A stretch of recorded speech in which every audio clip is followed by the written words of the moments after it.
ကွယ်လွန်သွားတဲ့အဖိုးဖြစ်သူရဲ့ပါဇက်ကဘလို့မှပိတ်လို့မရတာကိုမီးဖြစ်သူကအံ့ဩတကြီးတွေ့ရှိခဲ့ရတယ်။ရွာထဲကလူကြီးတွေပြောစကားရဆိုရင်အဖိုးဟာမတိခင်မှာလူလောကကိုမာကြားခြင်းနဲ့အရေးကြီးကိစ္စတစ်ခုခုရှိနေပုံရပါတယ်။ဒါပေမဲ့အချိန်မနှောင့်နှေးစေဖို့အတွက်အစီအစဉ်အတိုင်းပဲနာယီကိုဆက်လုပ်ဖို့ဆုံးဖြတ်လိုက်ကြတယ်။ဒါပေမဲ့ထူးဆန်းတာကတန်မာတဲ့လူရှိရောက်ဝိုင်းမာတာတောင်အဖိုးရဲ့ခေါင်းကလုံးဝမတက်ပဲညီကြီးမှကတ်နေသလိုလီးလံနေတာပါအဖိုးကမသွားခြင်းသေးတာလားပြောစရာစကားတွေကြံနေသေးလို့လားဆိုပြီးမြည်ဖြစ်သူကတန်တရားဝင်လာတယ်ဒါနဲ့ပဲလူငယ်လေးကအဖိုးရဲ့ခေါင်းရင်းမှာဒူးထောက်ပြီးအဖိုးမာစရာရှိရင်မြည်ကိုအိမ်မက်ပေးပါလို့တောင်းပန်လိုက်တဲ့အခါ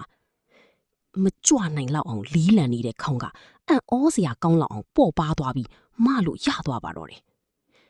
အရာအလုံးပြီးဆုံးသွားပြီလို့ထင်ခဲ့ပေမဲ့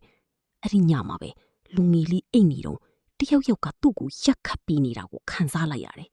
။သူနိုးလာပြီးဘီးကိုစမ်းကြည့်လိုက်တဲ့အခါ